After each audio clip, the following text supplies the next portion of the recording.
Donc, on s'est arrêté au début des mouvements réflexes. On a dit que ce sont des mouvements involontaires, brusques et prévisibles, c'est-à-dire qu'on peut les prévoir avant que le mouvement ne se fasse. Maintenant, comme pour les autres cours, pour la sensibilité consciente ou la motricité volontaire, on va essayer de chercher les organes et le rôle, c'est-à-dire les organes qui interviennent dans un mouvement réflexe. Donc, grand 1, c'est la première partie. Quels sont les organes, on peut dire nécessaires, indispensables ou mis en jeu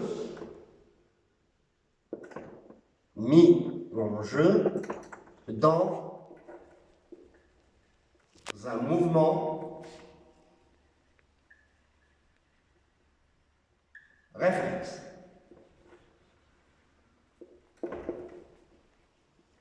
Voilà.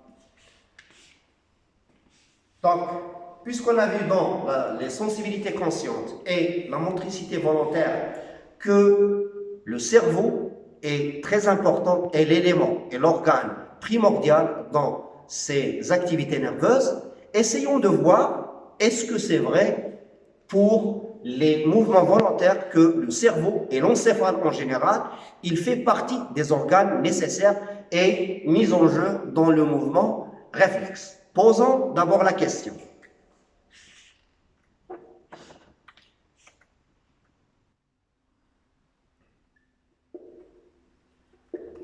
Est-ce que l'encéphale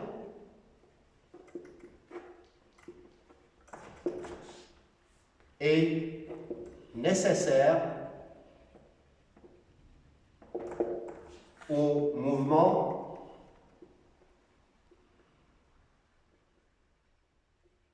réflexe?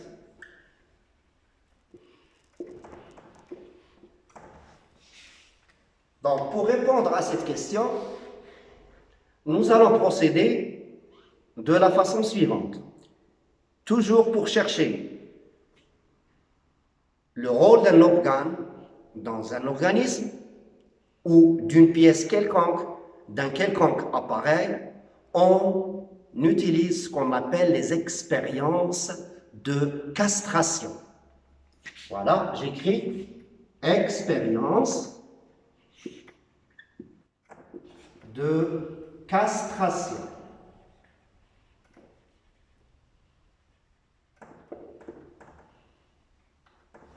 Les expériences de castration nécessitent une ablation totale de l'organe, c'est-à-dire qu'on doit détruire l'organe et voir l'organisme, comment ça va fonctionner sans cet organe. S'il est nécessaire, ça va provoquer des perturbations en ce qui concerne cette activité, sinon, il n'y a pas d'influence de cet organe sur l'activité.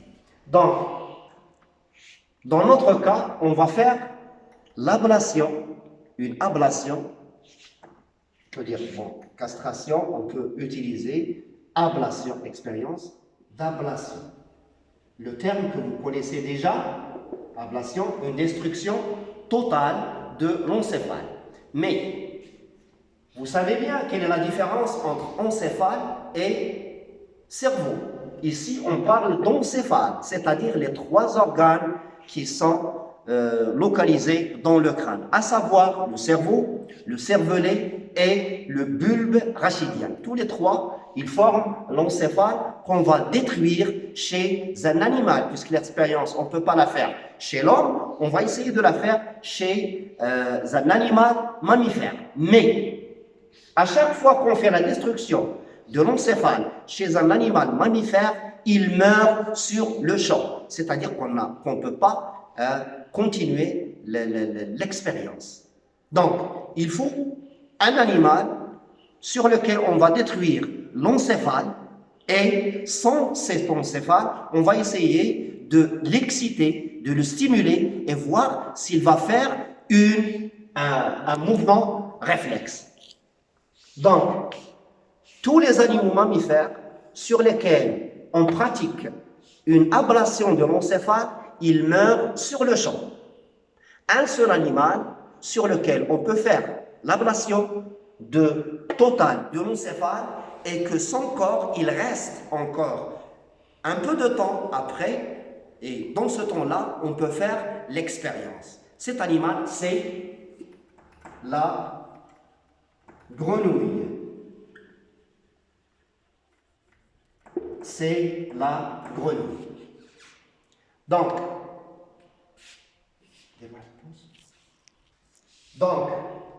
on prend une grenouille.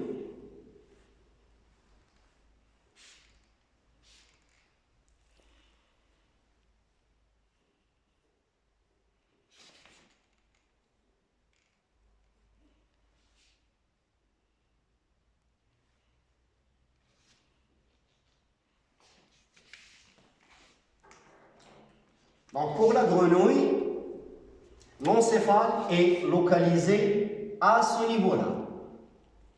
Voilà, ça c'est l'encéphale. Vous savez bien sûr que relié à l'encéphale, c'est la moelle épinière. C'est la moelle épinière. Et à partir de la moelle épinière, sortent des nerfs qu'on appelle, vous le savez, ou vous devriez le savoir, qu'on appelle les nerfs sciatiques, les nerfs rachidiens. Le nerf sciatique, c'est un nerf rachidien qu'on retrouve dans les membres postérieurs. Là, nous avons un nerf sciatique droit, un nerf sciatique gauche. Les deux nerfs sont aussi des nerfs rachidiens qui sont reliés à la moelle épinière. Voilà. Donc, on fait une destruction de l'encéphale.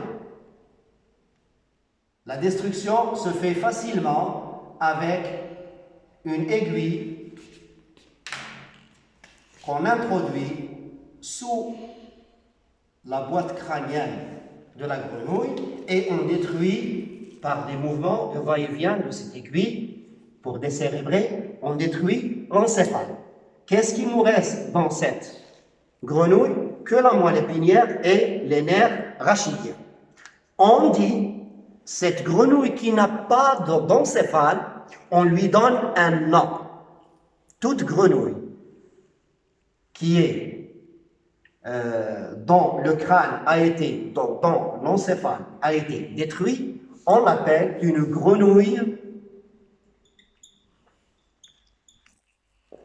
décérébrée ou décérébrée,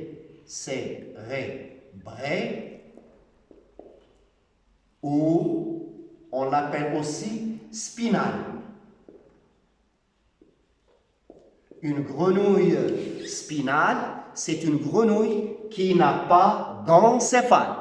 Donc c'est un terme à retenir et à connaître par cœur. Maintenant, nous avons la grenouille décérébrée, on va essayer de l'exciter, d'exciter ou de stimuler un de ses membres. Il y a deux membres, un antérieur et les deux membres postérieurs. Le membre postérieur droit, membre postérieur gauche. Les stimulations peuvent se faire de plusieurs manières.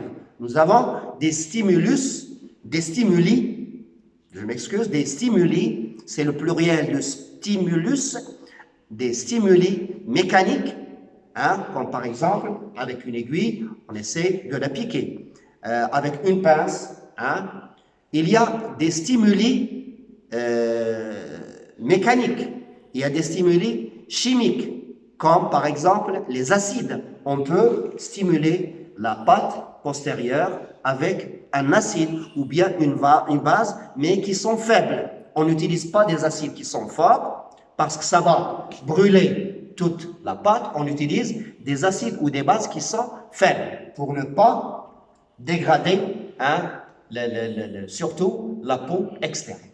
Donc, on peut utiliser de l'électricité, un courant électrique. Mais dans le cas de ces expériences sur les grenouilles, on utilise un acide qui est faible, un acide faible. Ce ne sont pas les acides minéraux que vous connaissez, ce n'est pas l'acide chlorhydrique. On peut utiliser l'acide chlorhydrique, mais dilué. Mais ici, on utilise des acides carboxyliques qu'on appelle organiques, qui sont faibles, qu'on utilise en cuisine, par exemple, l'acide acétique. Le plus utilisé, c'est l'acide acétique. Et cet acide, c'est à partir de cet acide qu'on fabrique le vinaigre. L'odeur du vinaigre que vous sentez, c'est l'odeur de cet acide. C'est un acide qui est faible. Donc, on va plonger un membre postérieur de la grenouille dans un acide, donc de l'acide acétique. Et on va essayer de voir, est-ce que cette grenouille, elle va faire un mouvement réflexe involontaire.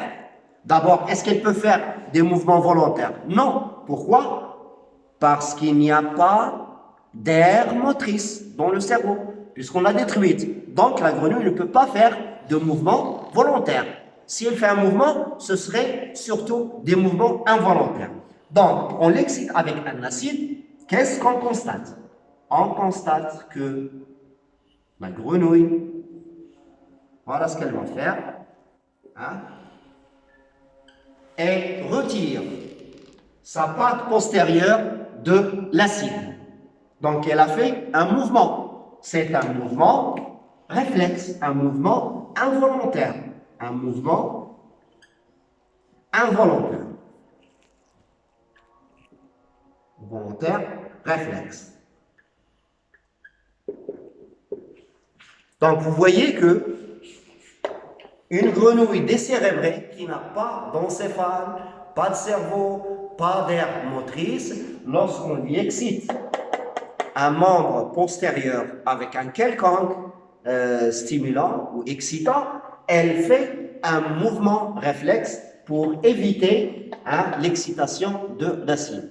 Qu'est-ce qu'on peut conclure en ce qui concerne le rôle de l'encéphale dans les mouvements réflexes? Oui, ça veut dire que l'encéphale n'a aucun rôle en ce qui concerne le mouvement réflexe. Donc, l'encéphale, si je dis l'encéphale, c'est-à-dire le cerveau, il n'intervient pas dans le mouvement réflexe. Donc, c'est un organe qu'on va éliminer des organes qui sont mis en jeu dans le mouvement réflexe. Donc,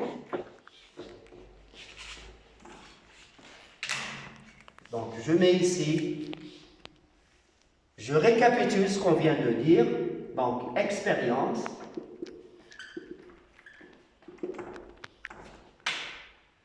Une grenouille spinale, c'est-à-dire sans encéphale.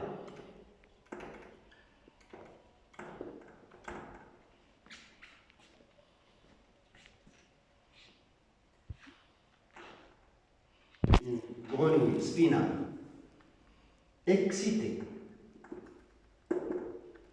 par de l'acide acétique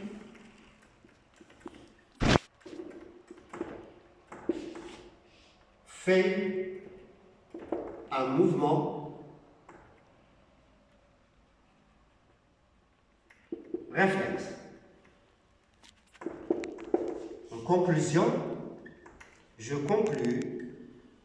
En conclusion, on va répondre à la question qui a été posée. Est-ce que l'encéphale est nécessaire en mouvement réflexe? On voit bien que sans encéphale, lorsqu'elle est excitée, elle peut faire un mouvement réflexe. Donc, l'encéphale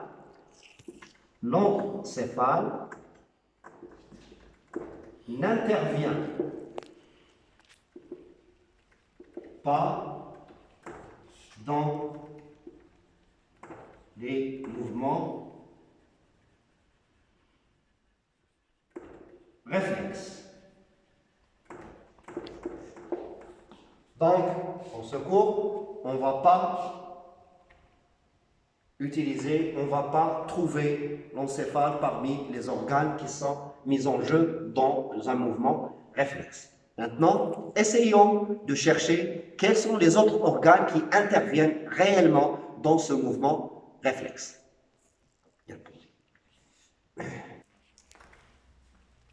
Bon, maintenant, on va essayer de passer à la deuxième phase, c'est de chercher les organes mis en jeu dans un mouvement réflexe.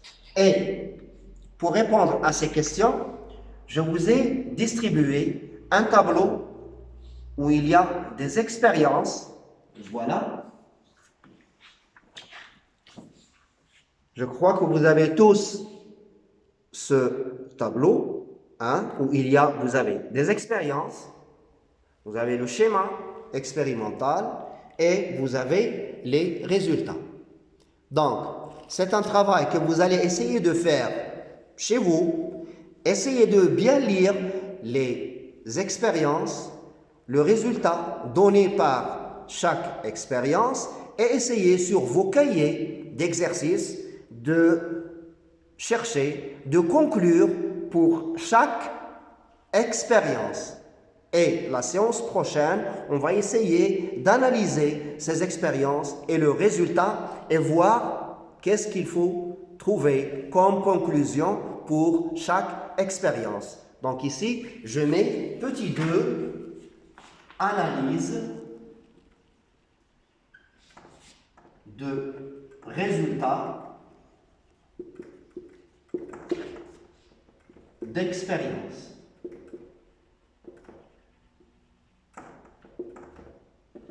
Donc ici, voir tableau. Le tableau d'expérience.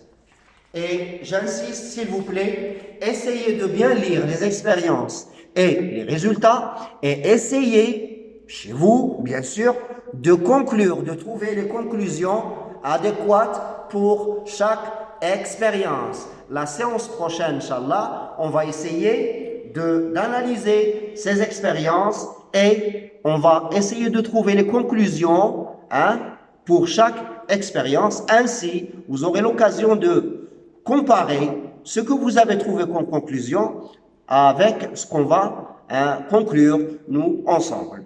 Et bon courage!